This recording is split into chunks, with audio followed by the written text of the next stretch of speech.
You need to start looking for this the next time you take a photo. I'm not talking about a dresser, but it's the lines on this dresser. In photography, this is called leading lines. I will show you how to use them to improve your photos, the different types of leading lines, and at the end of the video, I'll show you this little trick I like to use when I'm shooting portraits to create leading lines, even if there are not any around. Leading lines is a compositional technique that uses lines, both straight and curvy, to lead the viewer's eye through the frame to your subject. Some examples are roads, train tracks, and stairs. This compositional technique improves your photography by adding flow, depth, and visual interest. I will prove it to you right now that this is the case. Look at this scene where we have our subject and a wall with lines in the background. We could take the image, but we can elevate our photo even further. If I just adjust the angle of where my camera is positioned, suddenly these lines against the wall are much more prominent. These lines more effectively guide your eye to the subject, which contributes to the flow of the image. These lines also add depth by having my subject in focus and the background blurred out. All these elevating factors amount to making a much more visually interesting photo. There are two main attributes that define a leading line.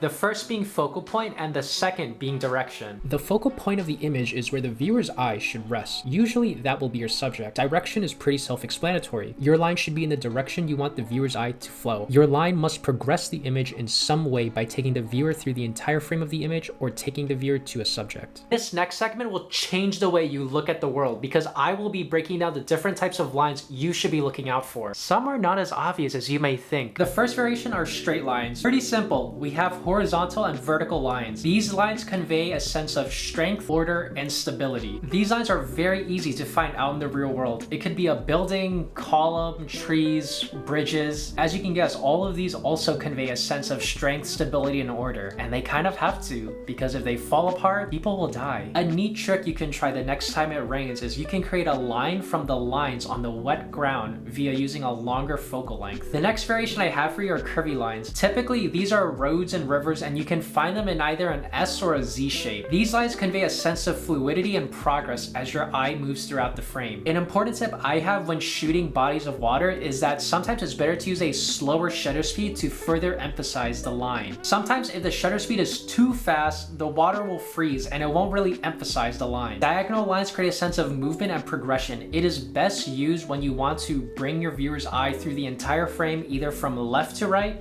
or right to left. If you're finding value in this video, please hit the like button so this video can spread to more people who want to learn photography. This next variation is one I love using for portrait and architectural photography. They're called converging lines. To find these lines, you need to find a set of any parallel lines that look like they're about to converge to a point. In the arts, we call this a vanishing point. These lines create a sense of motion and depth. They can also create a sense of closure if you put a subject where the lines converge. If you're having a hard time finding converging lines, I recommend switching to a wide angle lens, looking at 12mm to 24mm, and play around with the zoom for a bit. The distortion from a wide angle lens is sometimes enough to make the lines appear as if they're converging. These next few variations are extremely underrated usages of leading lines, but I find them to be some of the most creative. The first are motion lines. You want to track a moving subject and have your shutter speed slow enough to show off that motion blur as the subject is moving throughout the world. The motion blur suggests the direction that the viewer's eye should be looking at, and it gives off a sense of energy, movement, and momentum. Some examples of this are tracking a biker in the street, or switching to a longer exposure and capturing moving water or light trails from a car. This next leading line is one of the most clever, and that is shadows and light. If you're shooting in harsh lighting conditions like noon, be mindful of your positioning and your environment. See if you can use a shadow that will lead to your subject or a ray of light that could highlight your subject. The final variation I have for you is a subject line. Sometimes the line itself can be the subject of the photo if it is lit up properly. Scenarios where you might find this would be where you find a very beautiful river or maybe a super windy road that has a lot of contrast with this environment. If you enjoyed my content, please subscribe and hit the bell icon so you can stay up to date when I upload a new video. The coolest thing about all these variations of lines is that you can layer multiple of them within an image to guide the eye to the same focal point. Using multiple lines adds emphasis to your subject and makes the image just that more appealing.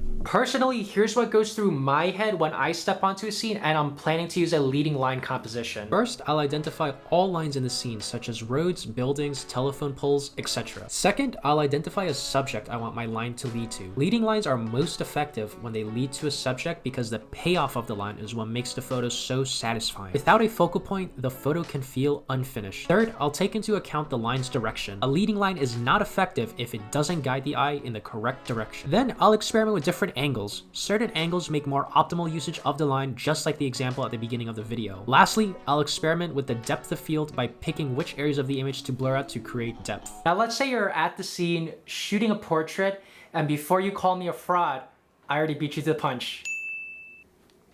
I emphasize that this trick only works with portraits and when you can now find leading lines to work with. What I like to do is use my model's limbs as those leading lines. Okay, that sounded really bad, but I'll just cut to the B-roll and show you what I mean. You might want to have them hold their arm out or their leg out and angle the camera in such a way that the line leads to their face. Suddenly, your image is way more interesting in a matter of seconds just from one simple action. In tandem with leading lines, another simple but effective composition you can use to improve your photo within seconds is the rule of thirds, and you should watch my video on that next.